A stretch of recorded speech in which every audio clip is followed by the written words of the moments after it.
There, I believe we're good there. Our bishop has been very busy.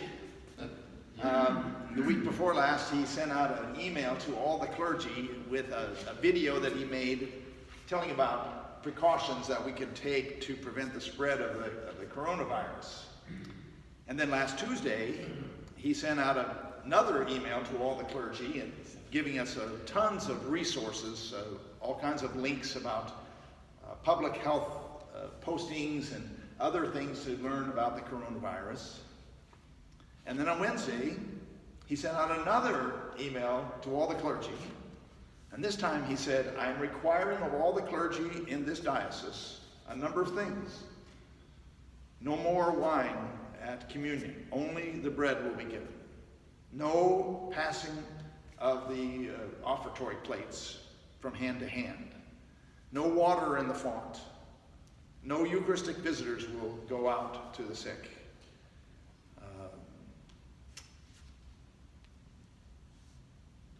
No handshakes.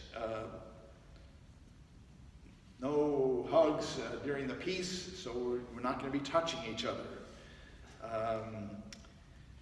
So I passed all that on to you. Maybe we can practice a little bit here. Jane's going to help me show how we can pass the peace without touching. So come on up, Jane. So one way, of course, is just to bow. Or maybe some people like to put their hands together and acknowledge the other person. You can do a high five without touching. An air high five. An air high five, right? We can do an elbow bump. Be careful with the elbow bumps. Yeah, you've been coughing into your elbow. Right, yeah. Or you might try the woo handshake. Have you heard of the woo handshake? You touch right feet and then left feet. So here we go. Thank you, Jane. It's a new kind of liturgical dance. So things are changing. We have to address the threat that's here with the coronavirus, and I think our bishop is doing a great job of that. And I'm glad that our bishop is aware of what's going on and he's proactive about it. He knows how important it is for society to react quickly to a pandemic like the coronavirus. Leaders in a time like this must be aware and face the threat. They have to take action, even if it's costly, and they have to provide as much information as possible in order to keep panic down. Those are things that responsible leaders will do in a time like this, and our bishop is doing that. Leaders have responsibility. It's a great thing to be a bishop. You get to wear the mitre and carry the crozier and wear the cope and lay hands on people and all that sort of thing. But it also comes with responsibility. Jesus said, from those to whom much is given, much is expected. Which is something like the lesson we hear in the Old Testament story today. The Old Testament story is a story of calling and of blessing. God calls Abraham to leave his kindred and his father's house and go to a new place that God is going to show him. And he says, I will bless you. I will give you a blessing. And Abraham believes God. And he sets out with all his family and his servants and his flocks and his herds to take this journey that's going to take months and months and go to a place he's never heard about before. And all this is coming from a God that he does not know. Abraham's ancestors did not know God. This is the first time Abraham has heard of this God. But he believes him, and it is reckoned to him as righteousness.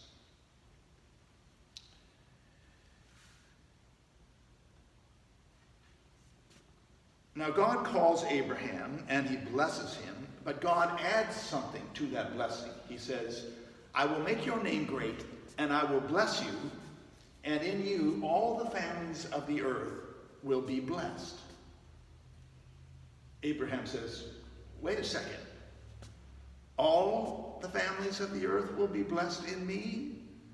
If I'm going to take this journey and take this huge risk, it should be me and my family that's going to be blessed, not all the families of the earth. God says, no, I meant what I said.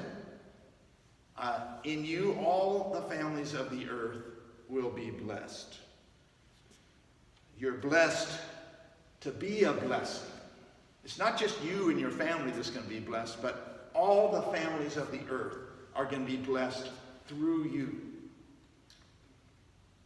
It's for all the families. In other words, from whom much is given, from those to whom much is given, much will be expected.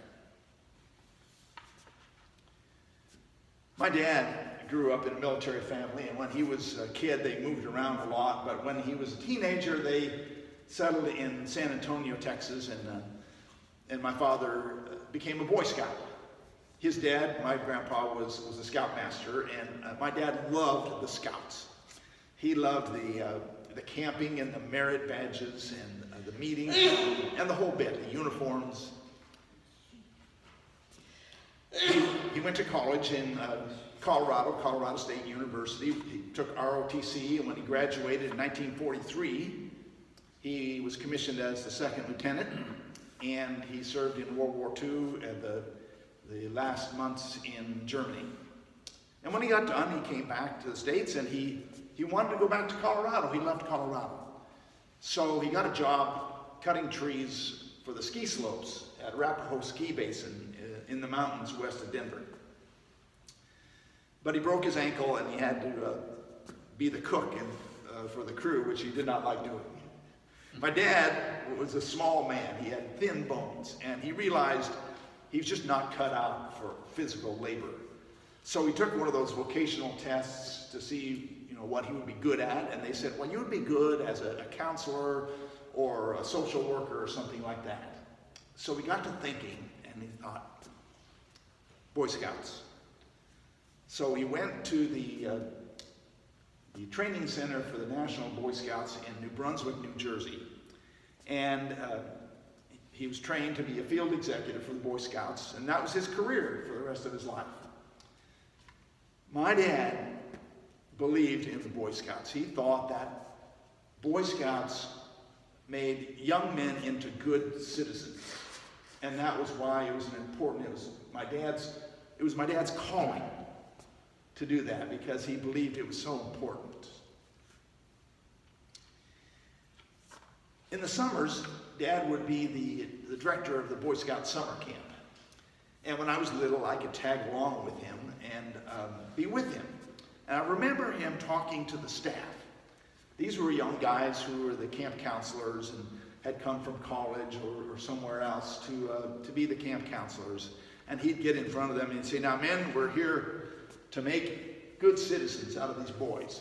And we're going to do whatever it takes to do that. If it means that you've got to spend an extra hour at the waterfront to help a kid get his rowing merit badge, we'll do that. If it means that you have to carry a kid's pack in addition to yours because he's too tired to carry his pack, we'll do that. If it means you got to hold the bucket when the kid is vomiting because he's sick, we'll do that. If it means you got to pick the cigarette butt out of the urinal, we'll do that. We'll do whatever it takes to make these boys men. And those counselors, they loved my dad because they knew he believed in this. It was important. And then they'd do anything for him. For my dad, citizenship meant that you have a duty to your country. You have a duty to vote, a duty to participate in democracy, a duty to be loyal and honest and faithful. To my dad, our country was blessed to be a blessing. It's supposed to be a blessing to the whole world. America is a city that's set on a hill for everyone to see.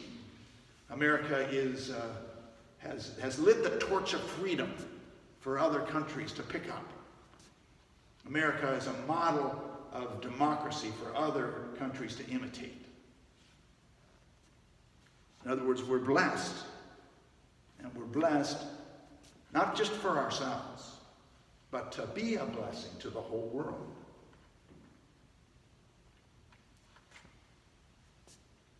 When I was in Oregon, I was the part-time executive director of Habitat for Humanity. And as part of our fundraising effort, we would have a tour of a home that was like half finished. And we'd invite people to come and walk through the house, and they could see, how the volunteers had framed up the house and put on the roof and nailed down the shingles. And we'd tell them about the program that we had, how we selected families in the community who were low income and who wanted to put sweat equity in to build their house, and how these are low income people from the service industry, all kinds of people.